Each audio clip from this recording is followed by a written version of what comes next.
Elmer Hasenmiller Jr. from Grand Mound had been called to serve near the end of World War II, but was given a deferment just before the war ended. When the Korean War broke out, he was immediately drafted into the Army. Hasenmiller received training as an artilleryman and forward observer and was shipped to Korea in May of 1951. My first night on the front lines, I was artillery support for the Turkish United Nations troops. And the first night the North Koreans hit, and they got so close to overrunning us, they were throwing grenades on the hill with us before we beat them off. So we just had to fight them off by hand or with our sidearms and so on. From his observation post, he could see Hill 931, which became important real estate in the tough battles of Heartbreak Ridge and Bloody Ridge. One day, Hasenmiller was sitting with his buddy Henry Turk from Texas, watching F-86 Sabre jets drop napalm on Hill 931. A small plane was spotting targets for the faster jets. One of the guys said to the spotter plane, "I have troops in the open," and the spotter plane guy said, "Go ahead." Well, the jets turned around, and here they come directly at us, where we were. And we kept looking, and all of a sudden one of them started smoking. And I says, "They're machine gunning us." And I drove in a trench, and Henry Turk he landed on top of me, and they machine gunned us. And I grabbed the radio, and I used a few harsh words. Tell them if that's all the better you can do, you just machine gun your own troops. Go back to Japan, wherever you came from, and stay there. And they turned around and made their second run.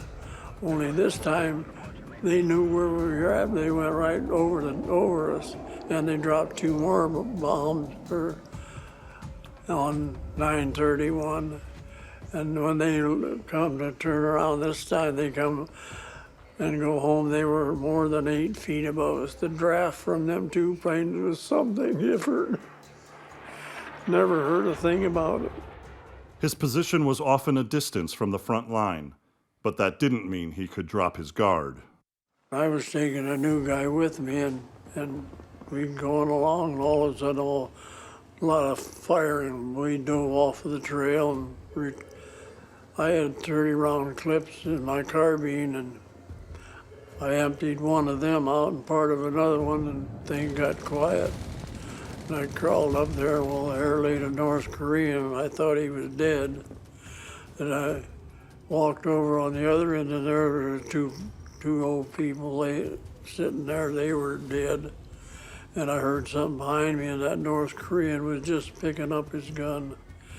And I cut loose with my carbine, and I had 3 shells in that last clip.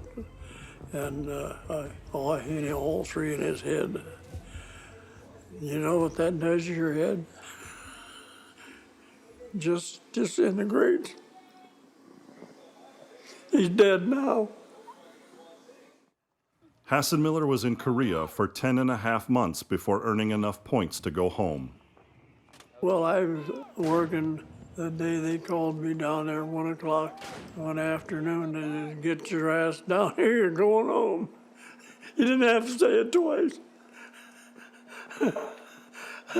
So I went down there, and there was a bunch more that were going some direction too, and so that night there was a hell of a party. Eventually, Hasenmiller made it back to Iowa. One thing, we were looked down on. Only one guy greeted me.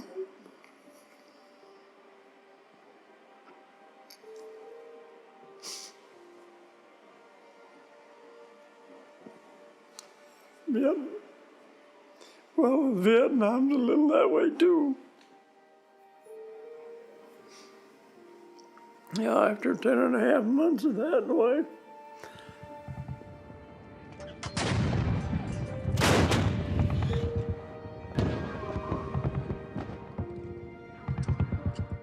Well, I think of Korea every day. Can't forget it. I think a lot of people were afraid to ask about it.